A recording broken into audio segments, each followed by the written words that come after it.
Hello and welcome back to the channel designed to make you a better author. In today's video, I'm going to talk about typesetting. We did a video not too long ago, and it has proved to be one of the most popular videos we have created. And in today's video, I'm going to delve into typesetting as a topic in more depth.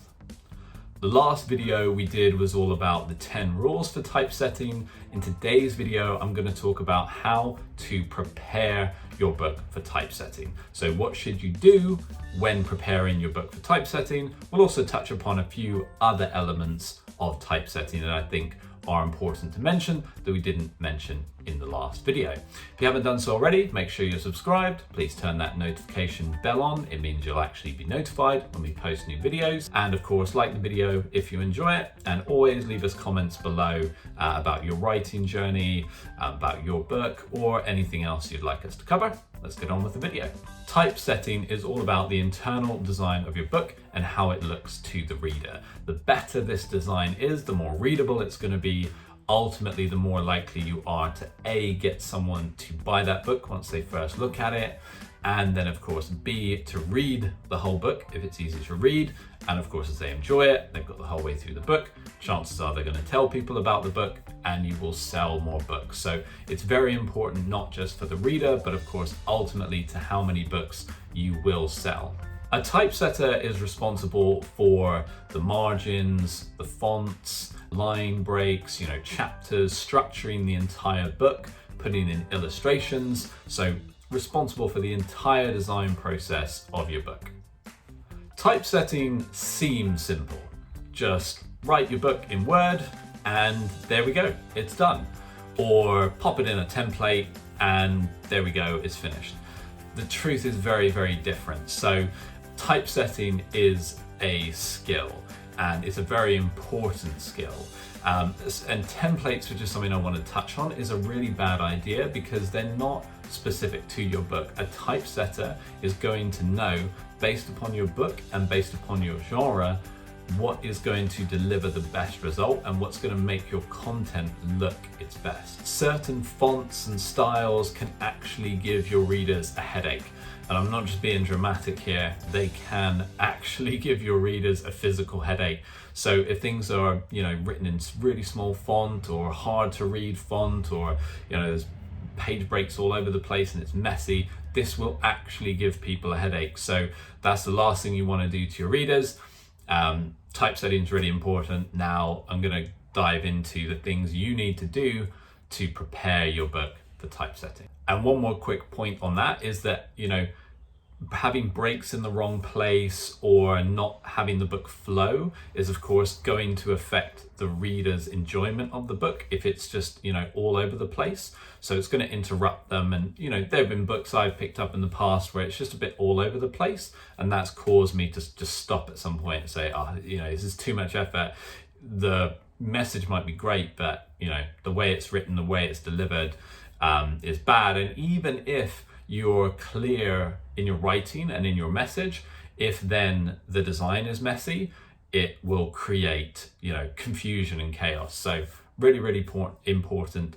I'm going to get into how to prepare your book for typesetting. Just before we get into the preparation, if you haven't done so already, please look at the link below. We're running a marketing bootcamp or marketing course. Basically, we're going to teach you how to make marketing your book easy in just 2 days. We have an amazing array of guest speakers. We have authors who've actually done it. So they've been on bestseller lists and they're indie authors. We have social media experts. I'm going to be talking as well, and I've helped over 3,000 authors through Publishing Push. So check out the link, grab a ticket before they sell out. So the first thing to do to make the typesetting process straightforward is to pick a book size. This is a common question that we get asked, and what I always recommend is have a look on your own bookshelf. So go and take a look on your bookshelf and see which books do you like the size of, and also importantly, in your particular genre. So if you're writing let's say, literary fiction, perhaps very specifically writing a romance novel. What size are other romance books? So go and have a look and see what size they are. Browse around your local bookshop. That will just give you a feel for what's popular in the genre. So pick them up, feel, see, okay, this size is probably what I like and also seems to be common in my genre. That's probably a good one to select. Having that size picked out already just means when it comes to the typesetting process, then you will be able to say, yes, this is the size that I want, and the typesetter can get started straight away. It's going to save you a lot of time. The next point is to make sure you have your text ready before you submit your book for typesetting. So be absolutely certain that you don't want to make any more changes to your text. This adds so much time. And the main reason it adds a lot of time is I think some authors, they have written the book out in Word, and so it seems like you should just be able to make an adjustment in Word, send it over a new Word document, and you just make that amend. But actually, when a book is being typeset, because there's so much design work going into this with the page breaks, chapters, making a few small changes can throw everything out, and it is actually a huge amount of work for the typesetter every time there's even a small change. You'll know this from Microsoft Word. Even just adding a line will then push a page down, create blank space somewhere. And a typesetter is also thinking about, word orphans, awkward page breaks, all these other elements that, the rest of us writing don't necessarily think about. But the designers, the internal design that the typesetters are doing, this will all be affected by that. So try and have your book proofread, edited, be completely certain, even if it takes you a bit longer to submit it for typesetting because you're making sure you're happy with your text. It's going to save you a huge amount of time. And if you're using a typesetter that's billing hourly or something like that, it's also going to save you money. The other common question around typesetting is people sometimes say, can I just use a template? Why can't I just pop it into a template, submit it that way? That'll save you some time, right? And the truth is templates, as of their very nature, are not specific. So you're trying to apply a template that was created for a very different book, a very different project, to your very specific book and your specific needs. And it just, they clash. It just isn't going to create a good product.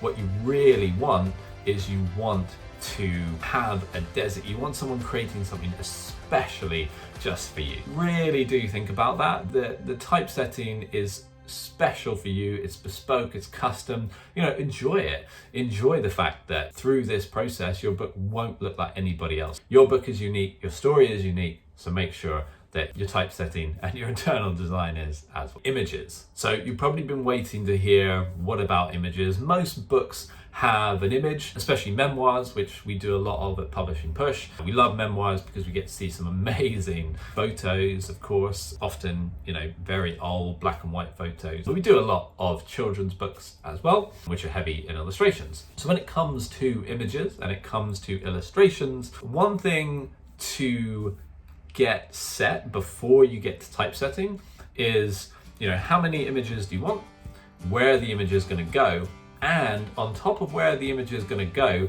have you either placed the images where you want them, or you need to give the typesetter a quick and easy way to know which image goes where. I'll give you an example. Often we get sent text manuscript, and then we get sent a folder that has sometimes as many as 100 images. The images don't have a label, so they'll just be img 99955.jpg or whatever it may be. And so it's not clear what that image is. So number one is really make a concerted effort to give that image a name. So whether it's, picture of John 1980, or picture of my first dog 1981, or illustration for first page. I won't bang on about it. You get the idea. And that's really, really going to help. But a top tip is to have your images and have them really nicely labeled, and then have a spreadsheet. We love it when people do this. They submit a spreadsheet. You'll be a favorite author if you do this. So then in your spreadsheet, have, you know, picture of John 1980, and then next to it have the page that you want it on. Or in this chapter, if you're happy for us to decide where it suits best, you know, just put as long as it's in chapter 1. That's just going to save the typesetter so much time, because of course they don't know, you know, they're reading your book for the first time, they're seeing these images for the first time. So really think about how to make their lives as easy as possible. It will ultimately make your life easy as well. The final point on that is, if you can, even if it's just rough, so even if it's in a Word document, just place your images, you know, where you would like them to go. That's also really helpful. The other example is if there's a huge amount of images, or for example, you know, you're not particularly used to using technology. If you can, even if it's just in a Word document, you know, pop them roughly where you want them. That helps a huge amount as well. And then the final point is, as I mentioned earlier, where you're picking your book size by looking at other books in your genre or books that you like. Do the same for font, you know, font size, all these types of things. Go and have a look in your bookshelf, see what you like. Also go have a browse around your local coffee shop, not coffee shop. Go and have a browse around your local bookshop and grab a coffee while you do so. I'm sure you don't need an excuse to do that. I certainly don't. I hope you have enjoyed today's video. All these tips are really going to help you when it comes to typesetting and just making that process smoother, faster, all those things that we want when producing art. But please don't forget to give that like button a whack if you have. It really helps more authors see this content. We look forward to seeing you in future videos.